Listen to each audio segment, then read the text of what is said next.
Hello students. My self विकास यादव। और आज हम पढ़ेंगे रेफ्रिजरेशन एंड एयर कंडीशनिंग में यूनिट नंबर थर्ड, जिसका पार्ट है, जिसका नाम है vapour absorption system and refrigerants. तो इस यूनिट को हम दो पार्ट्स में पढ़ेंगे। ठीक है। फर्स्ट पार्ट में पढ़ेंगे vapour absorption system and part B में पढ़ेंगे हम रेफ्रिजरेंट। ठीक है। इसके पहले जो हमने सेकेंड यूनिट में पढ़ा था उसमें हमने पढ़ा था वेपर कंप्रेशन साइकिल। उसमें पढ़ा था हमने वेपर कंप्रेशन साइकिल। और आज हम पढ़ेंगे वेपर एब्जॉर्प्शन साइकिल या वेपर एब्जॉर्प्शन सिस्टम। तो आज यूनिट नंबर थर्ड के पार्ट ए में जो जो टॉपिक कवर करने वाले हैं वो कुछ इस तरीके से हैं, आपके स्क्रीन पे शो हो रहे हैं।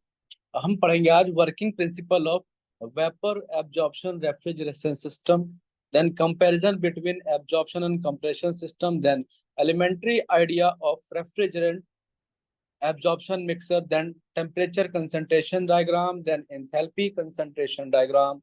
उसके बाद से पढ़ेंगे adiabatic mixing of two streams, then पढ़ेंगे ammonia water vapour absorption system, last में पढ़ेंगे lithium bromide water vapour absorption system. तो ये सारे टॉपिक्स आज हम कवर करेंगे यूनिट नंबर थर्ड के पार्ट ए में। ये सारे टॉपिक बहुत इंपॉर्टेंट है और इस यूनिट में से टॉपिक बहुत लिमिटेड है और बहुत सेलेक्टेड टॉपिक है जो कि पेपर में हमेशा पूछे ही जाते हैं। सो लेक्चर स्टार्ट करने से पहले, टॉपिक स्टार्ट करने से पहले हम देख लेते हैं कि आज हम जो टॉपिक पढ़ने वाले हैं उसके बेसिस पे कौन कौन से क्वेश्चंस हैं जो लगातार यूनिवर्सिटी में पूछे जाते रहे हैं।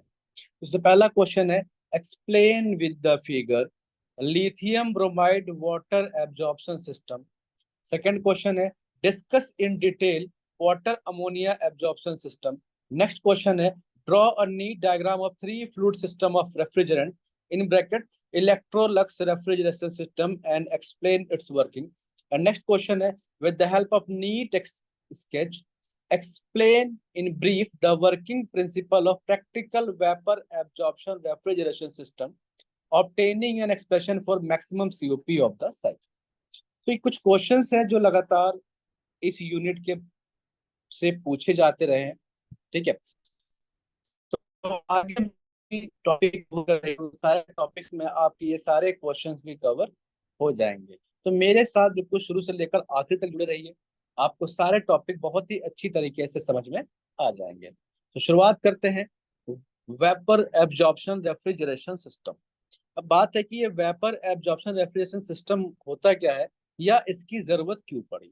सो the vapour absorption system uses heat energy instead of mechanical energy as in vapour compression system in order to change the condition of the refrigerant required for the operation of the refrigeration cycle। अब होता क्या था कि इसके पहले हम लोग इसके प्रीवियस यूनिट में जब हमने पढ़ा था वेपर कंप्रेशन साइकिल, तो साइकिल में heat energy in vapour compression cycle में रेफ्रिजरेंट की कंडीशंस को चेंज करने के लिए, रेफ्रिजरेशन कंडीशंस का मतलब कि रेफ्रिजरेंट कभी लिक्विड फेज में होगा और कभी वो वेपर के फेज में होगा। तो जो रेफ्रिजरेंट है उसकी कंडीशंस को चेंज करने के लिए मैकेनिकल एनर्जी का यूज करते थे।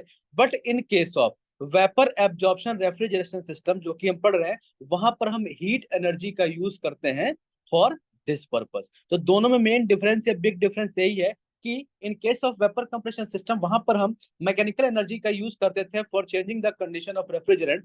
But in case of vapour absorption refrigeration system यहाँ पर हम हीट एनर्जी का यूज करते हैं for changing the condition of the refrigerant. It means अगर रेफ्रिजरेंट को लिक्विड फेज में करना है या वेपर फेज में करना है तो इसके लिए हम हीट एनर्जी का यूज करेंगे।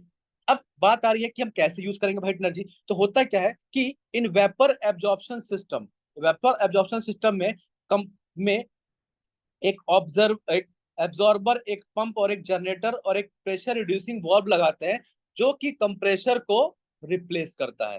होता क्या था कि जो वेपर कंप्रेशन साइकिल था तो वहां पर हम क्या करते थे, कंप्रेसर का यूज करते थे फॉर कंप्रेशन प्रोसेस के लिए। But in case of vapour absorption system ये जो कंप्रेशर है वो एक एब्जॉर्बर, एक पंप, एक जनरेटर और एक प्रेशर वाल्व के थ्रू रिप्लेस हो जाता है। So these component in vapor absorption system perform the same function as that of a compression in vapor compression system. तो ये जो चारों डिवाइसेस है ये मिलके वही फंक्शन को परफॉर्म करते हैं, वही काम करते हैं जो कि वेपर में कंप्रेशर द्वारा किया जाता था। समझ में आ गई बात? इट मीन कंप्रेशर में जो वेपर कंप्रेशन साइकिल थे वहां पे कंप्रेशर का जो मेन फंक्शन था वो था वेपर को कंप्रेस करना। तो वो ही मेन फंक्शन जो है अब किसके द्वारा किया जाएगा? एक ऑब्जर्वर के द्वारा, एक पंप के द्वारा, एक जनरेटर के द्वारा, एक प्रेशर रिड्यूसिंग वाल्व के द्वारा। And in this system, the vapor refrigerant from the evaporator is drawn into an absorber. ध्यान रखना यहाँ पर क्या होता है कि इवापोरेटर से जो वेपर रेफ्रिजरेंट है वो एब्जॉर्बर में जाता है, जहां पर वो वीक सॉल्यूशन के द्वारा, एब्जॉर्ब कर लिया जाता है और वहां पर एक स्ट्रॉन्ग सॉल्यूशन बन जाता है। Then this strong solution is pump to generator where it is heated by some external source. तो इसकी वर्किंग समझने के लिए इसके डायग्राम को देखते हैं पहले।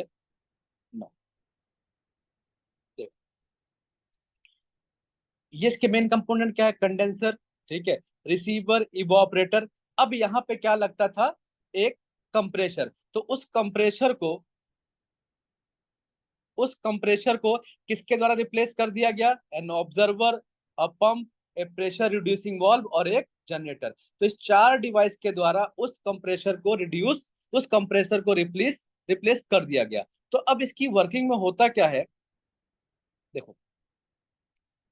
The vapour refrigerant from the evaporator से जो वेपर रेफ्रिजरेंट है वो कहां पर पहुंचेगा? एब्जॉर्बर में।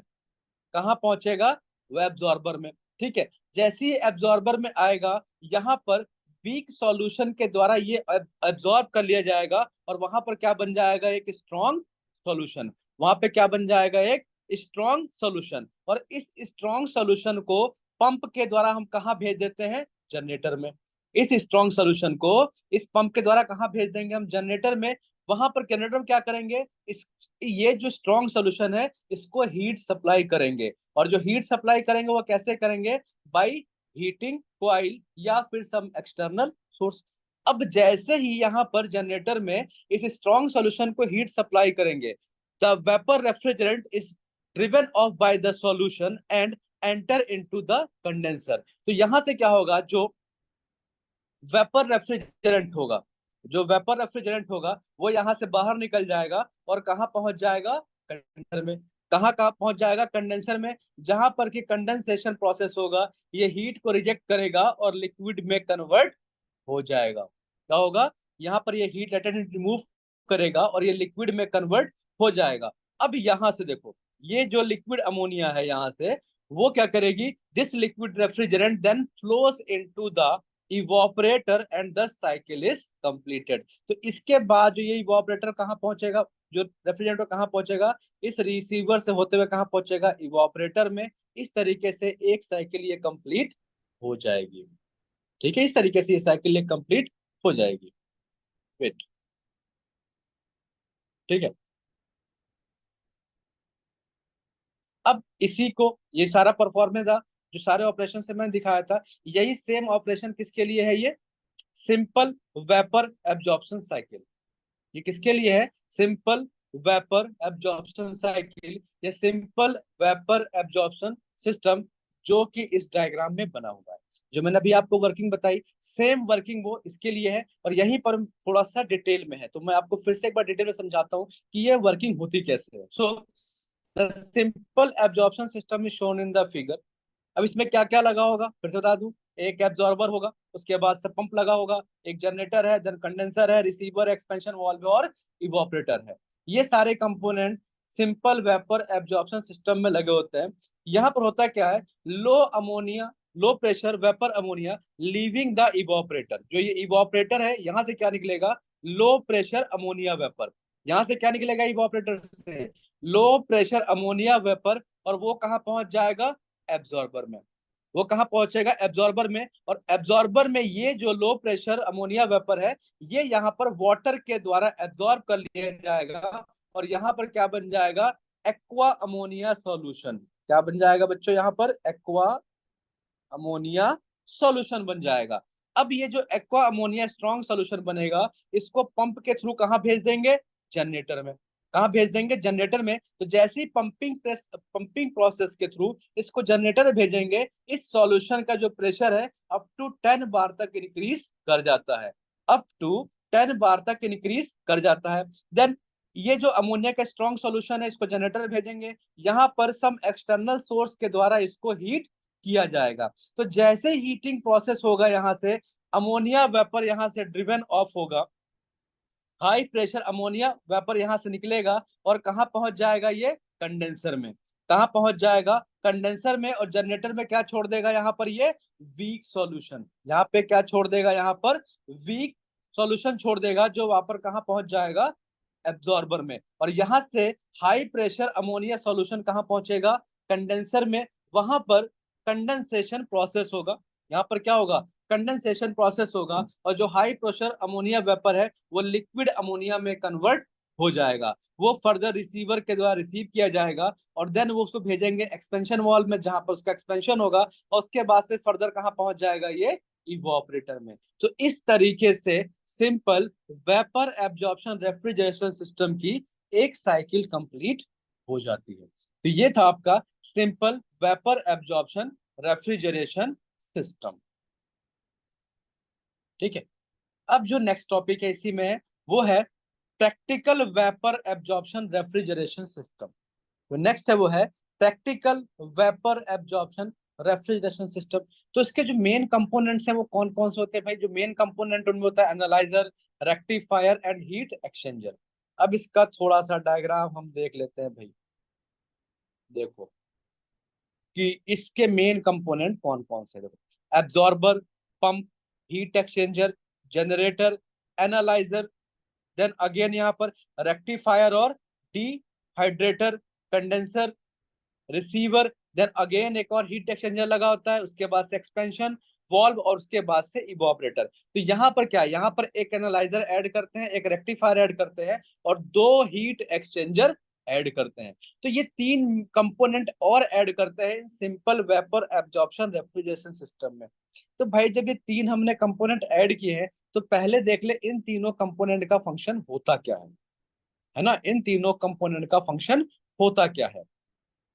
सो पहले देखते हैं कि एनालाइजर का फंक्शन क्या है। So analyser it is used to remove the unwanted particles flowing to the condenser. अब कंडेंसर से जो अनवांटेड फ्लूइड पार्टिकल्स होते हैं, उनको रिमूव करने का काम कौन करता है? एनालाइजर। देखो एनालाइजर लगा कहाँ? देखो यहाँ देखो, जब सॉल्यूशन यहाँ से निकलेगा तो ये कंडेंसर में जाने से पहले ही ये लगा होता है। तो इसका मेन फंक्शन क्या होता है कि जो अनवांटेड पार्टिकल कंडेंसर से फ्लो हो रहे हैं उसको रिमूव करना। सो द एनालाइजर जो होता है वो जनरेटर का इंटीग्रल पार्ट होता है, या उसको हम अलग से भी लगा देते हैं। तो करते क्या है, जो एनालाइजर है इसको या तो हम जनरेटर के साथ इनबिल्ड कर देते हैं, या इसको हम अलग भी लगा देते हैं। इसके अंदर क्या होती है? It consist of series of trace mounted above the generator.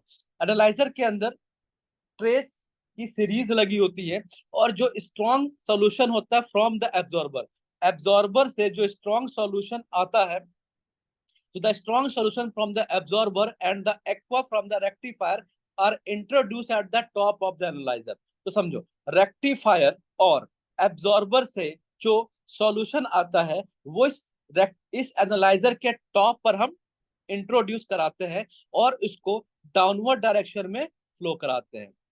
देखो यहाँ आप समझो कि एब्जॉर्बर और रेक्टिफायर से जो सॉल्यूशन आता है उसको हम क्या करते हैं? इस एनालाइजर के टॉप से फ्लो कराते हैं। जब टॉप से फ्लो कराएंगे तो क्या करेगा? ये टॉप से बॉटम की तरफ आएगा, और उसके बाद से कहाँ चला जाएगा? जनरेटर में। सो the vapour is cooled and most of water vapour condenses, so that mainly ammonia vapour leaves the top of the layer. तो उसमें होता क्या है? वेपर कूल्ड हो जाता है और वाटर वेपर कंडेंस जाते हैं, जिससे कि यहाँ से सिर्फ और सिर्फ क्या निकलता है? Ammonia vapour. तब बात आती है कि हम रेक्टिफायर क्यों लगाते हैं। रेक्टिफायर का नाम से हम रेक्टिफिकेशन, रेक्टिफायर जैसे कि नाम से दिख रहा है, तो इस डिवाइस का यूज हम किस लिए करते हैं? इस कंपोनेंट का यूज करते हैं रेक्टिफिकेशन के लिए।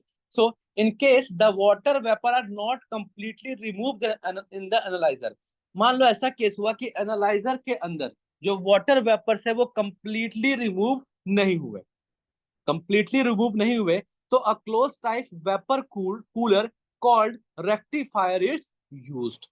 ये देखो यहाँ पर लगा हुआ है रेक्टिफायर, या इसको हम डिहाइड्रेटर भी बोलते हैं। तो अगर हम मान लेते हैं कि एनालाइजर के अंदर सारे जो वाटर वेपर से वो कंडेंस नहीं हुए, रिमूव नहीं हुए, तो उसके लिए क्या करते हैं हम, फर्दर फर्दर एनालाइजर को जोड़ देते हैं। तो इसका मेन फंक्शन क्या है, its function is to cool further ammonia vapours leaving the analyser so that remaining water vapours are condense. तो इसका मेन फंक्शन क्या है कि जो वाटर वेपर एनालाइजर में कंडेंस नहीं हुए हैं वो यहाँ पर आकर कंडेंस हो जाए, जिससे कि सिर्फ और सिर्फ अमोनिया का सॉल्यूशन ही इस कंडेंसर में पहुंचे।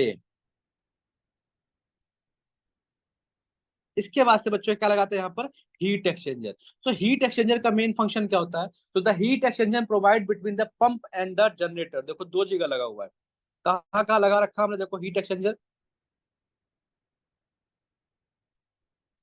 एक तो लगा हुआ है पंप और जनरेटर के, ये रहा जनरेटर ये रहा पंप। तो एक हीट एक्सचेंजर लगता है पंप और जनरेटर के बीच में, किस लिए, कि जो वीक सॉल्यूशन है उसको कूल करने के लिए। तो the heat exchanger provided between the pump and the generator is used to cool the weak hot solution returning from the generator to the absorber। समझो जो वीक सॉल्यूशन, ये जो वीक सॉल्यूशन है जो जनरेटर से एब्जॉर्बर की तरफ आ रहा है, इसको कूल करने के लिए इस हीट एक्सचेंजर का यूज करते हैं। तो the heat remove from the weak solution raises the temperature of the strong solution leaving the pump and going to the analyzer and generator। उसके बाद एक हीट एक्सचेंजर हम लगाते हैं यहाँ पर, देखो कहाँ लगा हुआ है, यहाँ पर किसके किसके बीच में लगा हुआ है, कंडेंसर और इवोपरेटर के बीच में। कंडेंसर और इवोपरेटर के बीच में भी एक हीट एक्सचेंजर लगा हुआ है। अब भाई इसको यहाँ पे क्यों लगाया है, so in this heat exchanger the liquid refrigerant leaving the condenser, condenser से जो लिक्विड रेफ्रिजरेंट आता है वो सब कूल्ड होता है by the low temperature ammonia vapour. तो यहां से जो लिक्विड अमोनिया आ रहा है उसको सब कूल करने के लिए यहाँ पर हम एक हीट एक्सचेंजर का यूज करते हैं। ठीक है,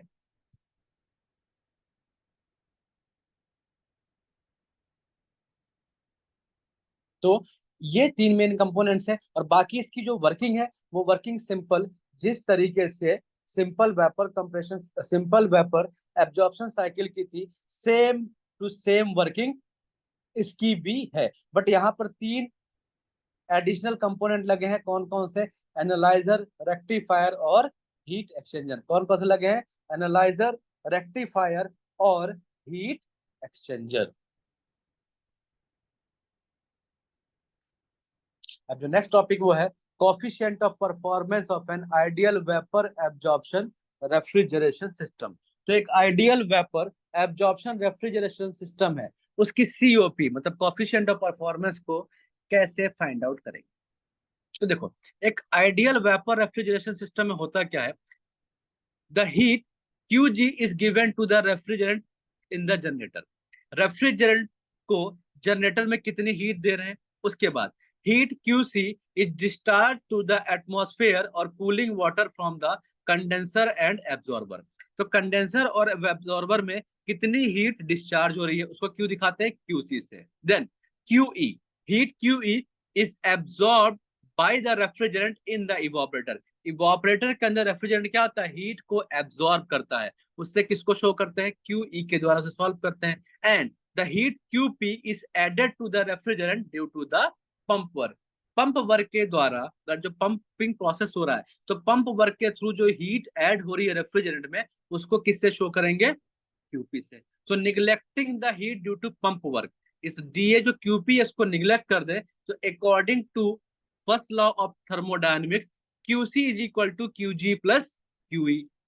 इट मीन्स क्या है, जितनी हीट डिस्चार्ज हो रही है वो किसके इक्वल होनी चाहिए, जितनी हीट वो गेन कर रहा है। तो हीट कहाँ कहाँ पर गेन, ठीक है, कहाँ गेन कर रहा है, जनरेटर में और इवापोरेटर में। उतनी हीट कहाँ डिस्चार्ज कर रहा है, एब्जॉर्बर या फिर कंडेंसर में। तो according to first law of thermodynamics QC is equal to QG plus QE।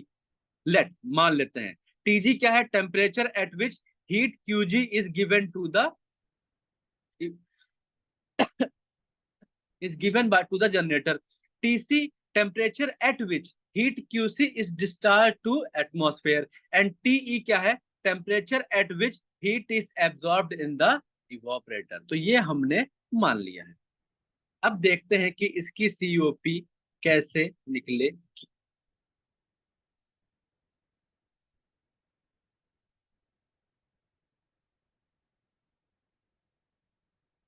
No, अभी पता है, since the vapour absorption system can be consider as a perfectly reversible system. हम मान लेते हैं जो वेपर एब्जॉर्प्शन सिस्टम है, क्या मान लेंगे, एक परफेक्टली रिवर्सिबल सिस्टम है, then the initial entropy of the system must be equal to the entropy of the system after the change in its condition। तो अगर रिवर्सिबल सिस्टम है तो रिवर्सिबल सिस्टम में जो एडियाबैटिक प्रोसेस होगा, तो reversible adiabatic को क्या बोलते हैं, आइसेंट्रोपिक प्रोसेस। और आइसेंट्रोपिक प्रोसेस का मतलब क्या है कि एंट्रोपी क्या रहेगी, कांस्टेंट।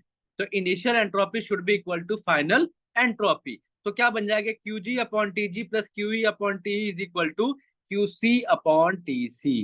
क्या मिलेगा, देखो, QG upon TG plus QE upon TE is equal to QC upon TC is equal to, जो QC इक्वल किसके होगा, QG प्लस QE के। मैंने पिछली क्वेश्चन बताया था अभी, QC किसके इक्वल है, QG प्लस QE के। तो हम QC की जगह पर क्या लिख देंगे, QG प्लस QE। अब इन दोनों को हम सेपरेट कर देंगे। जब सेपरेट करेंगे तो इसको हम क्या लिख सकते हैं बच्चों, तो QG upon TC plus QE upon TC। ठीक, अब G वाले टर्म को एक साथ करो। तो देखो, G वाले टर्म को क्या करेंगे हम यहाँ बच्चों, एक साथ करेंगे। तो QG अपॉन TG और QG अपॉन TC को लागू तो माइनस में आ जाएगा। तो QG upon TC minus QG upon TC should be equal to QE upon TC। यहाँ पर QE अपॉन TC, और इसको इधर ले आओ तो माइनस QE अपॉन TE। अब यहाँ पे कॉमन क्या है, QG को कॉमन ले तो क्या बचेगा, 1 upon TG minus 1 upon TC। LCM ले लो तो क्या आ जाएगा, TG minus TC minus TG upon TG into TC। यहाँ पर QE है, इसको बाहर निकाल लो तो क्या बचेगा, 1 upon TC minus 1 upon TE। यहाँ पर एलसीएम ले लो तो क्या बन जाएगा, TE minus TC upon TC into TE। हमें किसकी वैल्यू निकालनी, QG की। तो QG को छोड़ के बाकी इसको इधर भेज दो। जब भेजोगे तो क्या बनेगा, QG is equal to QE, ये टर्म पहले से है, TE minus TC upon TC into TE। इस टर्म को यहां भेजोगे तो क्या बन जाएगा, TG into TC upon TC minus TG। ठीक है, इसको थोड़ा सा रीअरेंज करेंगे तो क्या बन जाएगा, देखो, TC इंटू, समझो, TC minus TE, TC minus TE upon TC into TE। यहाँ पर क्या जाएगा, TG into TC upon TG minus TC। यहां तक आ गया, ठीक है। अब यहां पर समझो, इनमें और यहां पर क्या कॉमन है भाई, TC TC कॉमन है तो कैंसिल आउट कर दो। तो क्या बच गया, TC minus TE upon TE, और यहाँ क्या बच जाएगा, TG upon TG minus TC। तो एक इक्वेशन ये बन गई। अब हमें, तो यहां से हमें क्या मिल गई, QG की वैल्यू मिल गई। अब क्या निकालेंगे, इसकी मैक्सिमम COP।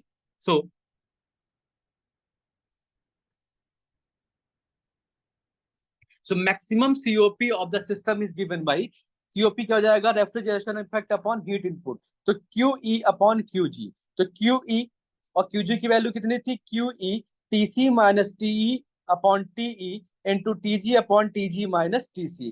QE से QE कैंसिल हो जाएगा, ये TE ऊपर चला जाएगा और TG माइनस TC भी ऊपर चला जाएगा। तो COP का फॉर्मूला क्या बन के आ जाएगा, यहाँ पर TE upon TC minus TE into TG minus TC upon TG। ये बन जाएगा COP का फॉर्मूला, और इसके द्वारा हम वेपर एब्जॉर्प्शन रेफ्रिजरेशन सिस्टम की COP को फाइंड आउट कर लेंगे। ठीक है, अब इस एक्सप्रेशन में जो TE upon TC minus TE है, इट मीन्स कौन सा टर्म, ये वाला टर्म, इसको हम बोलते हैं is the COP of A Carnot refrigerator working between the temperature limit of TE and TC। जो TE upon TC minus TE है, ये क्या है, COP of Carnot refrigerator working between temperature limit TE minus TC minus T, sorry, limit TE and TC, और expression TG minus TC upon TG is the efficiency of Carnot engine working between the temperature limit of TG and TC. तो यहाँ पर दो देखो, दो Carnot refrigerant है जो different temperature limit पे वर्क कर रहे हैं, उन दोनों की सीओपी है, और उस तरह की दोनों सीओपी निकाल के मल्टीप्लाई कर देंगे तो वेपर एब्जॉर्प्शन रेफ्रिजरेशन सिस्टम की सीओपी फाइंड आउट हो जाएगी।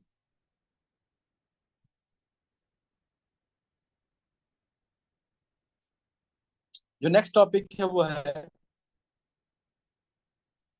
Difference between vapour absorption system and vapour compression system. तो पहला डिफरेंस क्या, इन vapour absorption system uses low grade energy like heat, therefore may be worked on exhaust system from IC engine, and vapor compression system uses high grade energy like mechanical work।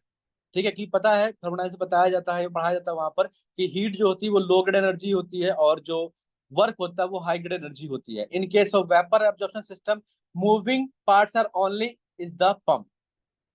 Vapour absorption system में जो moving pump के अंदर होता है जो कि बहुत ही छोटा होता है, but in case of vapour compression system जो मूविंग पार्ट होता है वो कंप्रेशर होता है, जिसको भी बहुत हैवी पार्ट होता है और जिसके अंदर वियर एंड टियर बहुत ज्यादा होता है।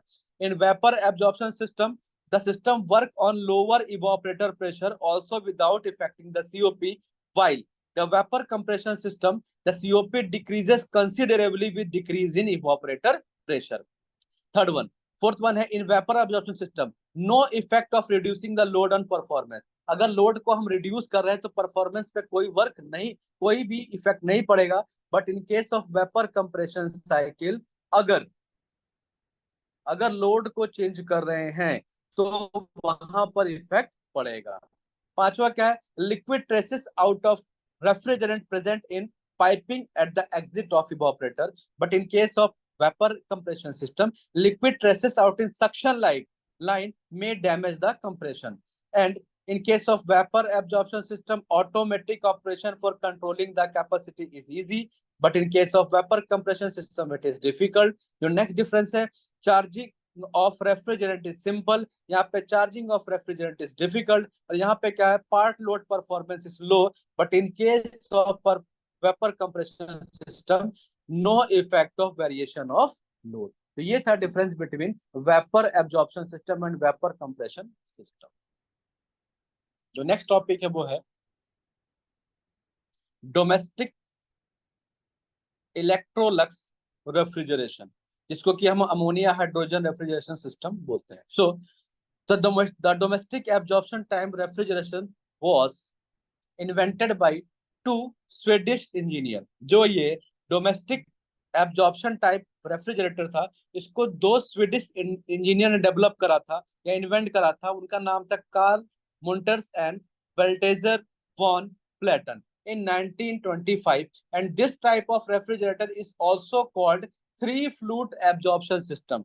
जो इस तरीके का रेफ्रिजरेटर होता है उसको हम थ्री फ्लूट एब्जॉर्प्शन सिस्टम भी बोलते हैं। So the main purpose of this system is to eliminate the pump so that in the absence of moving part the machine become noiseless।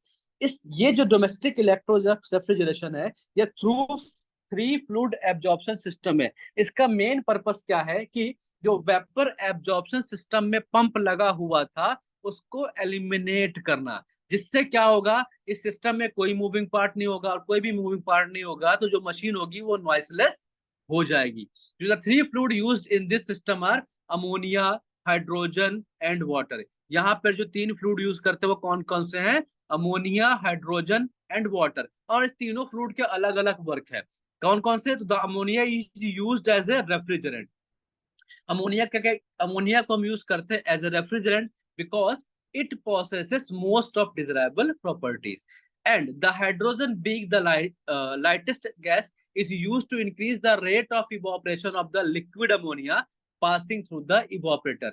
तो evaporator से जो liquid ammonia पास होता है उसको, उसके evaporation को रेट के इंक्रीज करने के लिए हम किसका यूज करते हैं, हाइड्रोजन का। एंड वाटर का यूज करते इसलिए करते हैं, तो water is used as a solvent because because it has the ability to absorb ammonia readily। जो वाटर होता है उसका यूज हम सॉल्वेंट की तरह करते हैं, क्यों, क्योंकि ये अमोनिया को बहुत जल्दी एब्जॉर्ब कर लेता है। अब इसका हम डायग्राम देखते हैं पहले, और इसके बाद से इसकी वर्किंग को समझेंगे। तो यहाँ पर देखो मेन कंपोनेंट कौन कौन से हैं। हीट एक्सचेंजर, देन यहाँ पर मैं लगा रखा generator, rectifier, condenser, evaporator, absorber. ठीक है, तो ये सारे मेन कंपोनेंट है किसके, डोमेस्टिक इलेक्ट्रोलक्स टाइप रेफ्रिजरेटर के। अब इसकी वर्किंग देखते हैं, वर्किंग कैसे है इसकी। देखो, the strong ammonia solution from the absorber, absorber कहाँ लगा, यहाँ पर। The strong ammonia solution from the absorber passes through the heat exchanger। पहला क्या होगा, जो स्ट्रॉन्ग अमोनिया सॉल्यूशन है वो एब्जॉर्बर से कहां पास होगा, हीट एक्सचेंजर पे, जहां पर इसको हम हीटेड करेंगे by applying the heat, by applying an external source for this heating purpose. यहाँ पे क्या करेंगे, जो स्ट्रॉन्ग अमोनिया सॉल्यूशन उसको कहाँ भेजेंगे हम, हीट एक्सचेंजर से पास करेंगे, जहां पर इसको हीट करेंगे। देन रेक्टिफायर और water separator fitted before the condenser, condenser से पहले हम क्या लगा देते हैं यहाँ पर, रेक्टिफायर और वाटर सेपरेटर। इसको क्या बोलते हैं, रेक्टिफायर और वाटर सेपरेटर। सो रेक्टिफायर और water separator fitted before the condenser removes water vapour carried with the ammonia vapour. मैंने पहले ही बताया था रेक्टिफायर का मेन फंक्शन क्या होता है कि जो अमोनिया वेपर के साथ वाटर वेपर्स आ रहे हैं उनको रिमूव करने का काम वो करता है। तो रेक्टिफायर और water separator fitted before the condenser removes water carried with the ammonia vapor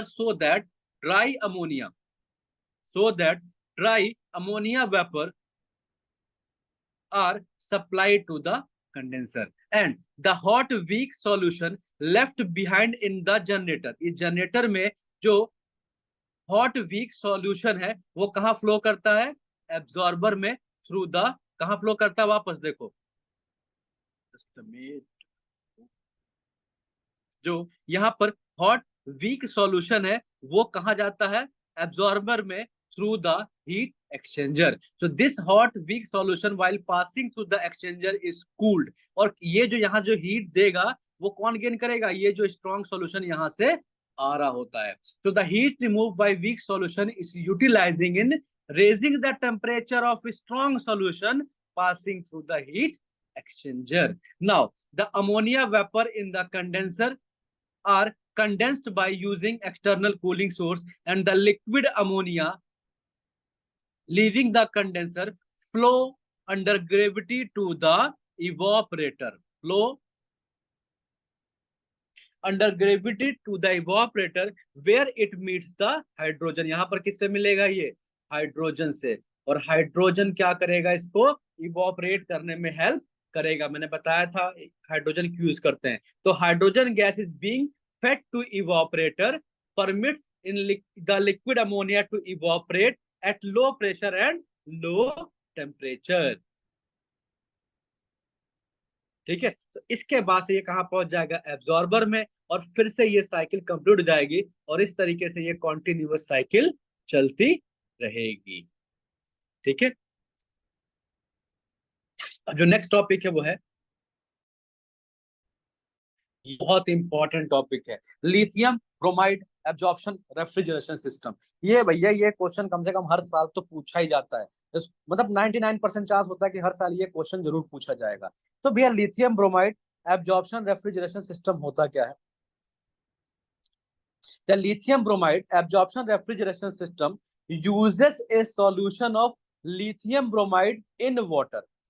ये इन लिथियम ब्रोमाइड एब्जॉर्प्शन सिस्टम में क्या करते हैं कि वाटर के अंदर हम लिथियम ब्रोमाइड सॉल्यूशन का यूज करते हैं। In this system the water is being used as a refrigerant whereas liquid bromide as an absorbent. ध्यान रखना, इस सिस्टम में हम वाटर कैसे यूज करते हैं, एज ए रेफ्रिजरेंट। इसके पहले जो हमने पढ़ा था डोमेस्टिक इलेक्ट्रोलस वाला, वहां पर अमोनिया को यूज कर रहे थे एज ए रेफ्रिजरेंट और वाटर को यूज कर रहे थे एज ए सॉल्वेंट या एज ए ऑब्जर्वर। और यहाँ पर हम क्या करेंगे, वाटर को यूज करेंगे एज ए रेफ्रिजरेंट और लिथियम ब्रोमाइड को यूज करेंगे एज एन एब्जॉर्बेंट।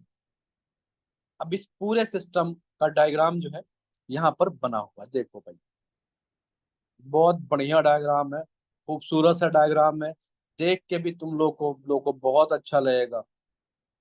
देखो, so figure shows the lithium bromide vapour absorption system. In this system, अब देखो यहाँ पे बात करना कि दो दो इक्विपमेंट या दो दो डिवाइसेस एक साथ रखे जाते हैं, तो इन this system the absorber and evaporator, the absorber and evaporator are placed in one cell which operates at the same low pressure of the system, and the generator and condenser are placed in another shell which operate at the same high pressure of the system. अब ये होता कैसे है, तो this principle of operation of A system is discussed below. अब इसके कि भैया किस प्रिंसिपल पे वर्क कर रहा है जब दो दो डिवाइसेस को एक साथ ले रहे हैं। सो देखो, the water for air conditioning coils और process requirement is chilled as it is pump through the chilled water tube in the evaporator. देखो यहां से इन द इवोपरेटर, ये क्या है, चिल्ड वाटर ट्यूब्स, ये क्या है, चिल्ड वाटर ट्यूब्स। तो the water for air conditioning coils और process requirement is chilled as it is pump through the chilled water tubes in the evaporator by giving up heat to the refrigerant, water spread over the tube। अब क्या होता है कि refrigerant को heat supply करने के लिए हम क्या करते हैं, यहाँ पर वाटर को, यहाँ पर क्या करते हैं, वाटर को स्प्रे करते हैं। तो जब वाटर को जब स्प्रे करेंगे तो वाटर वेपर दस form will be absorb by the strong lithium bromide solution. ये जो वाटर है किसके द्वारा एब्जॉर्ब कर लिया जाएगा, स्ट्रॉन्ग लिथियम ब्रोमाइड सॉल्यूशन के द्वारा, which is spread in the absorber, जिसको हम कहां पर स्प्रे कर रहे हैं, एब्जॉर्बर में स्प्रे कर रहे हैं। Then in absorbing the water vapor, the lithium bromide solution help in maintaining very low pressure needed in the evaporator।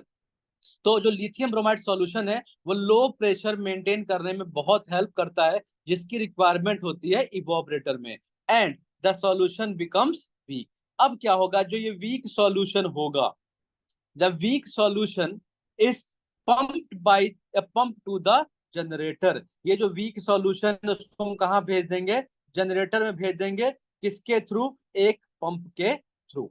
So the this weak solution is pumped by a pump to the generator where it is heated by using steam or hot water in heating coils, and the a portion of water is evaporated by heat, and the solution now becomes more strong, and this strong solution is passed through the heat exchanger। ये जो strong solution है, देखो ये जो strong solution आ रहा है वो कहां से पास होगा, हीट एक्सचेंजर से। तो this strong solution is pass through the heat exchanger and then spread in the evaporator. तो कहा गया और कहां पर इसको हम स्प्रे कर रहे हैं, इवोपरेटर पे स्प्रे कर रहे हैं। And this weak solution get heat from the strong solution in the heat exchanger, thus reducing the quantity of steam required to heat the weak solution in the generator। इस generator के अंदर जो heat solution को हम strong heat कर रहे हैं। The refrigerant water vapours formed in the generator, इस जनरेटर के अंदर जो वाटर वेपर फॉर्म्ड हो रहा है are pass to the condenser. वो कहां से पास कराएंगे, कंडेंसर से पास कराएंगे, जहां पर कि ये कंडेंस हो जाएगा by the cooling water flowing through the condenser water tube. Now the cooling water, देखो the cooling water for condensing is pumped from the cooling water pond और टावर। देखो ये कूलिंग टावर है, यहां से इसको हम पंप करके कहाँ पहुंचाते हैं, यहाँ पर पहुंचाते हैं कंडेंसर पे। ठीक है, so this cooling water first enter the absorber, कहाँ पहुंचता पहले, एब्जॉर्बर में, where it takes away the heat of condensation and dilution and then it transfer to the condenser. तो ये वर्किंग थी lithium bromide absorption refrigeration system. ठीक है, अब जो नेक्स्ट टॉपिक है वो है adiabatic mixing of two stream. Adiabatic mixing of two stream, तो पहले भैया एडियाबेटिक प्रोसेस क्या होता है, तो एडियाबेटिक प्रोसेस क्या होता है, तो एडियाबेटिक प्रोसेस वो प्रोसेस होता है जहां पर कि ना सिस्टम को हीट ट्रांसफर होती है और ना ही सिस्टम से हीट ट्रांसफर होती है। ध्यान रखना, ना ही सिस्टम को हीट ट्रांसफर होती है और ना ही सिस्टम से हीट ट्रांसफर होती है। अब होता क्या, देखो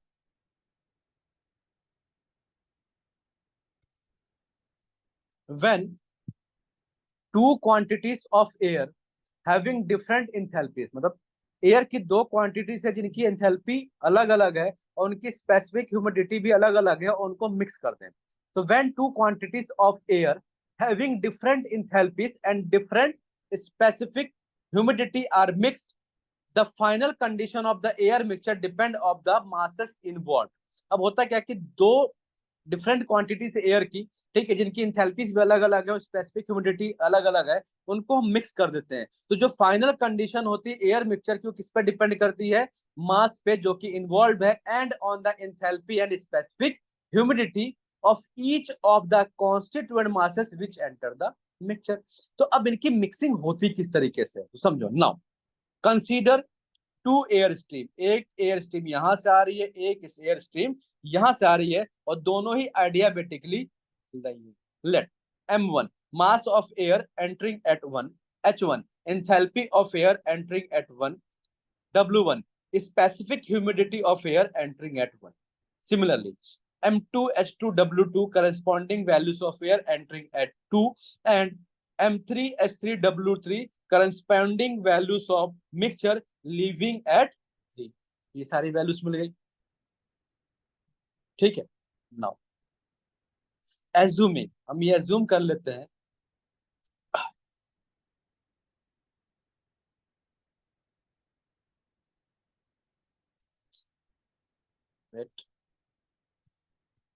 assuming no loss of enthalpy and specific humidity during the mixing process। अब जो एयर मिक्सिंग प्रोसेस है, यहाँ पर ना ही एंथैल्पी का लॉस हो रहा है और ना ही स्पेसिफिक ह्यूमिडिटी का लॉस हो रहा है। देन फॉर मास बैलेंस क्या होगा? m1 plus m2 is equal to m3। क्यों? इस स्ट्रीम से देखो, यहाँ पर डायग्राम फिर से बना दे रहा हूँ, देखो कुछ इस तरीके से था, ठीक है ना, और यहाँ से निकल रही, तो m1 मास यहाँ से आ रहा था, m2 यहाँ से आ रहा था, m3 यहाँ से निकल रही थी। तो for mass balance m1 plus m2 is equal to m3, and for energy balance m1 h1 plus m2 h2 is equal to m3 h3। for the energy balance क्या होगा? m1 h1 plus m2 h2 is equal to m3 h3। and for the mass balance of water vapor, हमें water vapor के mass को balance करना है, तो वहां क्या हो जाएगा? m1 w1 plus m2 w2 is equal to m3 w3। क्या बन जाएगा? m1 w1 plus m2 w2 is equal to m3 w3। अब क्या करेंगे? substituting the value of m3 from equation 1 in equation 2। यहां से हम m3 की वैल्यू कहां पुट करेंगे? यहां पर। तो क्या बन जाएगा? m1 h1 plus m2 h2, और यहां पर m3 की वैल्यू क्या है? m1 plus m2। तो m1 m2 into h3 solve करो तो क्या बन जाएगा? m1 h3 plus m2 h3। अब क्या करेंगे? m1 वाले टर्म को एक पास ले आएंगे तो क्या बन जाएगा? m1 h1 minus m3 h3 is equal to m2 h3 minus m2 h2। यहाँ से m1 कॉमन लो, यहाँ से m2 कॉमन लो, क्या बन जाएगा? m1 in bracket h1 minus h3 is equal to m2, यहाँ बन जाएगा h3 माइनस h2। इसको इधर ले आओ और m2 को इधर ले आओ, तो क्या बन जाएगा? m1 upon m2 is equal to h3 minus h2 upon h1 minus h3। क्या मिल जाएगा? m1 upon m2 is equal to h3 minus h2 upon h1 minus h3।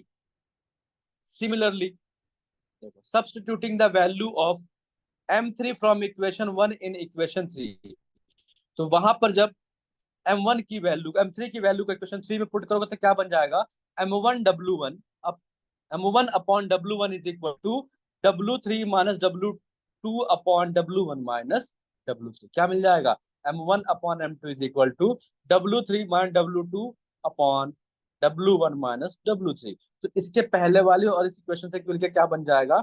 m1 upon m2 is equal to m1 upon m2 is equal to h3 minus h2 upon h1 minus h3 is equal to w3 minus w2 upon w1 minus w3। अब इस जो ये adiabatic mixing हुई है, इसको हमने अभी जो डायग्राम दिखाया था आपको यहाँ पे शो कर रखा है, दिस वन, ये देखो इस डायग्राम में इस एडियाबेटिक मिक्सिंग को शो कर रखा है, ठीक है। And the final condition of the mixture कहां पे मिलेगा हमें? पॉइंट 3 पर। मिक्सचर की फाइनल कंडीशन कहां मिलेगी? पॉइंट 3 पर। Lies on the straight line 1 2, जो स्ट्रेट लाइन 1 2 है उसके यहाँ बीच में ये लाई करेगा। The point 3 divides the line 1:2 in the inverse ratio of the mixing masses. So by calculating the value of W3 from equation 6, the point 3 is plotted on the line 1 and 2. तो इस तरीके से adiabatic mixing होती है of two streams. ठीक है, अब एक न्यूमेरिकल सॉल्व कर लेते हैं, बहुत बेसिक सा न्यूमेरिकल है, बहुत छोटा सा न्यूमेरिकल है, ये पेपर में 2-3 बार पूछा गया ऐसे छोटे छोटे क्वेश्चंस। तो क्वेश्चन ये एक बार आप देखिए, इस क्वेश्चन को पढ़िए एक बार, देन इसको सॉल्व करते हैं।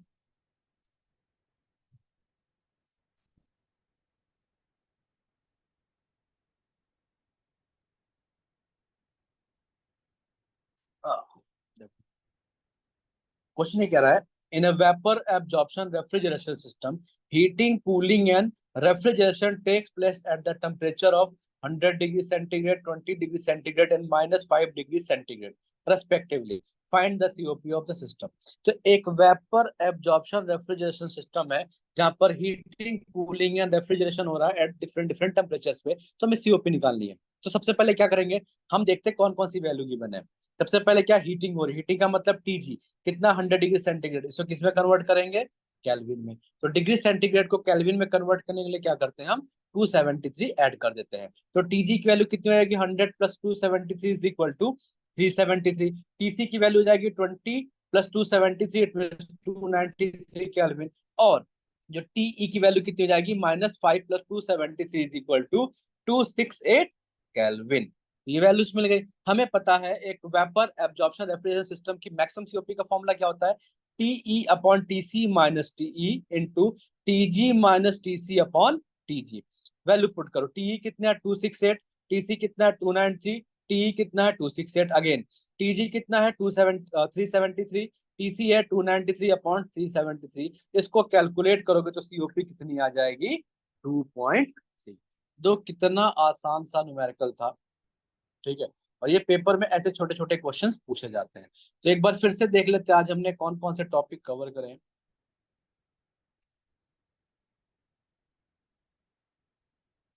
ठीक है, तो आज हमने क्या क्या पढ़ा, आज हमने यूनिट नंबर 3 का पार्ट ए पढ़ा है। उसमें जो हमने टॉपिक कवर कर उसे बताया कि वेपर एब्जॉर्प्शन रेफ्रिजरेशन सिस्टम क्या होता है और working principle of vapour absorption refrigeration system क्या होता है। देन हमने एब्जॉर्प्शन एंड कंप्रेशन, मतलब वेपर कंप्रेशन सिस्टम और वेपर एब्जॉर्प्शन रेफ्रिजरेशन सिस्टम में कंपैरिजन करा। देन हमने elementary idea of refrigerate absorber mixture पढ़ा। देन हमने बात उसकी adiabatic mixing of two stream पढ़ा। देन हमने ammonia water vapour absorption system पढ़ा, और उसके बाद से lithium bromide water absorption system पढ़ा, और देन उनके बेसिस पे एक न्यूमेरिकल हमने सॉल्व करा। तो आई होप सो आपको जो है ये सारे टॉपिक समझ में आ गए होंगे। इस यूनिट में ध्यान रखना कि सबसे इंपॉर्टेंट है आपके पास जो लॉन्ग क्वेश्चंस आएंगे उनमें डायग्राम सबसे इंपॉर्टेंट, चाहे वो लिथियम ब्रोमाइड का हो, चाहे डोमेस्टिक रेफ्रिजरेटर का हो, या फिर सिंपल वेपर एब्जॉर्प्शन सिस्टम का हो, या फिर practical vapour absorption refrigeration system का हो। इनमें डायग्राम सबसे इंपॉर्टेंट है, तो इसको पढ़ते समय सबसे पहले डायग्राम बनाइए, देन उसके एक एक कंपोनेंट्स को ध्यान से देखिए, और उसके बाद से उसकी वर्किंग को समझ लो। एक की वर्किंग समझोगे, सब में अपने आप वर्किंग वैसी होती चली जाती है। मेन क्या है, इसका डायग्राम बनाना, और डायग्राम में कंपोनेंट को सही जगह पर लोकेट करना। Thank you.